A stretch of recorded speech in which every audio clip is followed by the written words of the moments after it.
साथियों नमस्कार। आज हम हैं राजघाट पर, उस राजघाट पर जहां 30 जनवरी 1948 के बाद गांधी जी हमेशा चिर मुद्रा में मिल सकते हैं आपको। गांधी जी को इन्होंने मिटा दिया और अब गांधीवाद को मिटाना चाहते हैं। राम राज की कल्पना को हिंदू राष्ट्र में बदलना चाहते हैं और संविधान लोकतंत्र को ख़त्म करना चाहते हैं। आज जो भारत की सियासत है वह किस दिशा में जा रही है, इसे आप अच्छी तरह से समझ सकते हैं। 30 जनवरी 1948 को जब नाथूराम गोडसे ने 3 गोलियां महात्मा गांधी पर उतार दिया था, तो उसका साथ देने वाले उस समय तमाम कट्टर हिंदूपंथी नेता थे। उसमें सावरकर भी थे। गांधी जी की हत्या के बाद इन्होंने जिस ढंग से आरएसएस के एजेंडे को चलाया और आरएसएस के एजेंडे को लेकर के संघर्ष किया, अंततः इन्हें 2014 में अपनी मनमर्जी की सरकार चलाने, एक अहंकारी और तानाशाह सरकार चलाने का अवसर मिल ही गया। और इन 10 सालों में 2014 से लेकर के 2024 तक न सिर्फ गांधी जी की हत्यारे खुल्लम खुल्ला इस राष्ट्र को हिंदू राष्ट्र बनाने की पुरजोर कोशिश कर रहे हैं, बल्कि संविधान और लोकतंत्र को भी रौंदा जा रहा है। ऐसे में आज गांधी जी की प्रासंगिकता स्वयं सिद्ध है। अगर गांधी जी होते तो शायद जितना अत्याचार, जितना उत्पीड़न और जितना कारपोरेट का महिमा मंडन किया जा रहा है, बढ़ाया जा रहा है, ये सब नहीं कर सकती थी। लोकतंत्र के लिए जो खतरा आज उत्पन्न हुआ है, संविधान के लिए जो खतरा उत्पन्न हुआ है, उसे इस बात से समझा जा सकता है कि गांधी जी के हत्यारे 30 जनवरी 1948 को तो सरेआम गोली से भूंजा भी, और आज भी ये हिंदू महासभा के लोग गांधी जी के पुतले पर गोली चलाते हैं। साध्वी प्रज्ञा उसका एक जीता जागता उदाहरण है।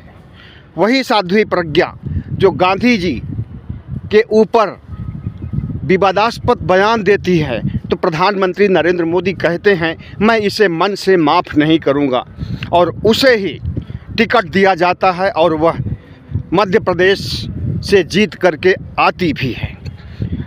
वही साध्वी प्रज्ञा आज भी गांधी जी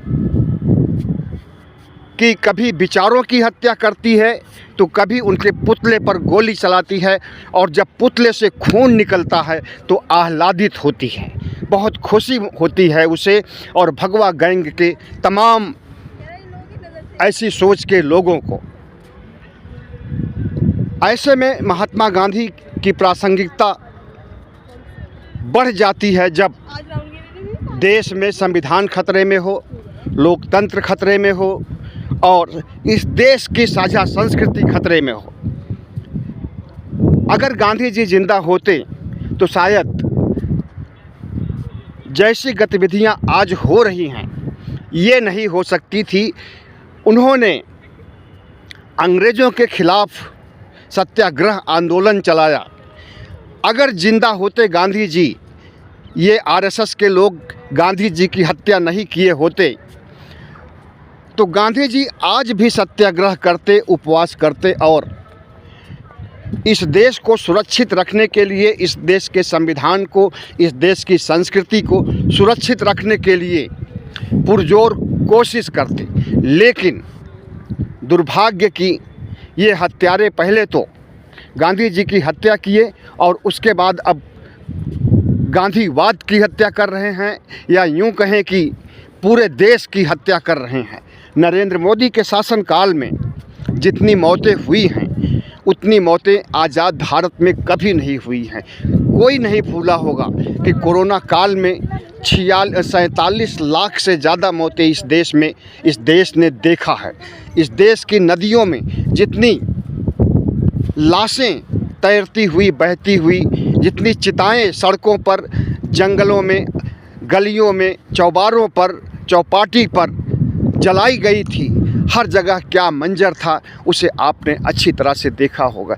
अगर हेल्थ मैनेजमेंट होता तो उस भीषण त्रासदी से बहुत हद तक बचा जा सकता था।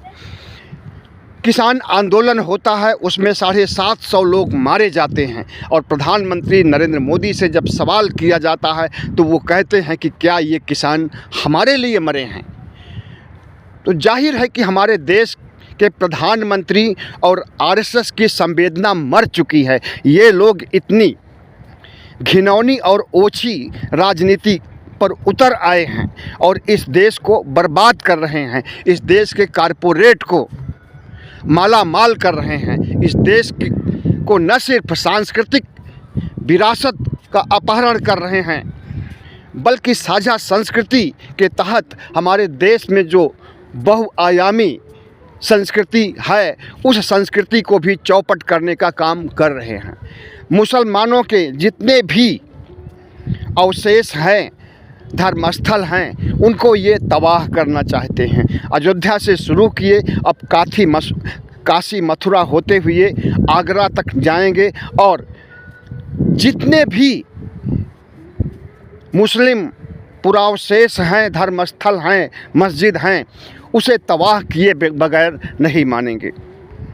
तो आज देश जिस अंधेरी गुफा की ओर जा रहा है, सवाल उठता है कि उस अंधेरी गुफा से निकल पाएगा या नहीं निकल पाएगा। देश आज गांधी को इसलिए याद करता है कि गांधी की विचारधारा ने हमें आज़ादी दिलाई, गांधी के विचारधारा ने हमारी साझा संस्कृति को संजोया और गांधी की विचारधारा ने हमारे देश को विकास की ओर ले जाने का रास्ता दिखाया। लेकिन आज जो सत्ता मौजूद है, जिसके कंधे पर आरएसएस बंदूक रख करके चला रहा है और अपने एजेंडे को एक के बाद एक मनवाता जा रहा है और सत्ता झुक करके उसे सलाम कर रही है और उसके एजेंडे को लागू कर रही है। तो गांधी जी को एक बार फिर श्रद्धांजलि देते हुए हम यही उम्मीद करेंगे कि इस देश के शासकों को सद्बुद्धि आए और वह देश को विकास की ओर ले जाएं, विकसित भारत बनाने की ओर ले जाएं, न कि विध्वंस की ओर। बहुत बहुत धन्यवाद। हमारे चैनल को सब्सक्राइब कीजिएगा, लाइक कीजिएगा और शेयर कीजिएगा।